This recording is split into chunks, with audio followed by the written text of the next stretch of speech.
Bonjour à tous, le marathon de La Rochelle approche à grands pas et nous allons continuer à vous donner des conseils pour préparer au mieux cette épreuve et vous permettre de vous présenter dans les meilleures conditions sur la ligne de départ dimanche matin pour cette 27e édition. Alors on va évoquer maintenant une question que tous les marathoniens qui ont disputé au moins une fois un marathon connaissent bien, c'est l'apparition dans les derniers jours avant le marathon de petites douleurs un peu partout. Voilà, jusque-là tout allait bien.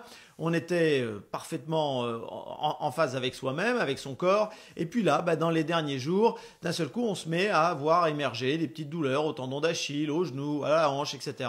Et on se pose du coup beaucoup de questions. Alors en fait, il ne faut pas trop se poser de questions parce que bien souvent, ces douleurs, elles peuvent s'expliquer par deux raisons. Une raison physiologique et une raison psychologique. La raison physiologique d'abord, eh bien c'est tout simplement que vous produisez des endorphines lorsque vous courez. Vous savez, ces fameuses endorphines, cette hormone qui a un effet antalgique sur le corps humain, quand vous courez beaucoup, vous produisez beaucoup d'endorphines. Et donc, ces endorphines, elles étouffent, c'est leur but, c'est leur rôle, toutes les petites douleurs que vous pouvez ressentir ici ou là, les petites douleurs d'inflammation, les petites douleurs musculaires, les petites douleurs articulaires. Voilà, les endorphines, elles font très bien leur travail. Et comme vous courez moins dans les jours qui précèdent le marathon, vous produisez moins d'endorphines. Et donc, du coup, ces petites douleurs, elles réapparaissent. Donc, bien souvent, ça n'est pas grave. Il faut juste, tout simplement, recommencer à courir un peu. Vous allez voir, dimanche matin, au bout de 15-20 minutes de course, vous allez constater vous-même que toutes ces petites douleurs que vous aviez dans la semaine qui précède, elles ont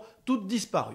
La deuxième raison qui peut vous conduire à ressentir des douleurs là dans les jours qui précèdent le marathon, c'est votre psychologie tout simplement. Voilà, comme on dit vulgairement, juste avant le marathon, parce que c'est quand même pas rien de disputer un marathon, c'est une épreuve importante, on s'y est beaucoup investi, on va un petit peu psychoter, on va être un petit peu plus à l'écoute de son corps, un peu plus à l'écoute de soi-même. Et là où, pendant l'entraînement, on avait plutôt tendance à ne pas trop écouter les petits bobos qui pouvaient apparaître ici ou là, là, dans les derniers jours, on va être au contraire très très à l'écoute et on va voir réapparaître, ou en tous les cas, on va ressentir des douleurs qu'on croyait complètement disparues. Donc là encore, il ne faut pas s'inquiéter. C'est tout à fait normal. Il faut avoir confiance en soi et se dire que une fois le marathon démarré, ces douleurs, là encore, elles auront disparu. Il faut quand même faire attention à quelque chose, c'est quand on arrive à quelques jours du départ d'un marathon, on s'est beaucoup entraîné, on a fait 8, 10, 12 semaines d'entraînement. On peut aussi avoir sous-estimé une blessure latente ou une blessure en cours d'expression.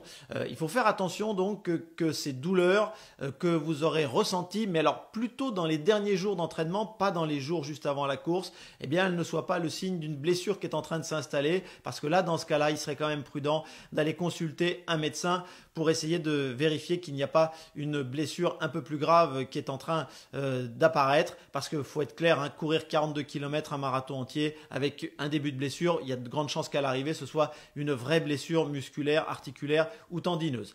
Il y a une dernière chose que vous pouvez faire dans ces derniers jours, c'est tout simplement, si vous avez un copain kiné sympa qui est prêt à vous recevoir comme ça, allez faire une petite séance chez le kiné, ne serait-ce que pour décontracter l'organisme, décontracter l'ensemble de vos chaînes musculaires.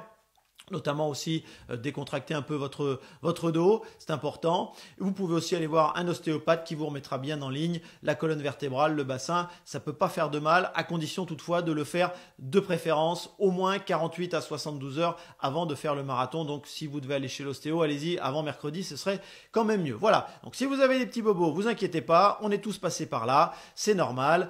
La plupart du temps, ça va passer, ça ne vous empêchera pas de faire une bonne performance dimanche matin.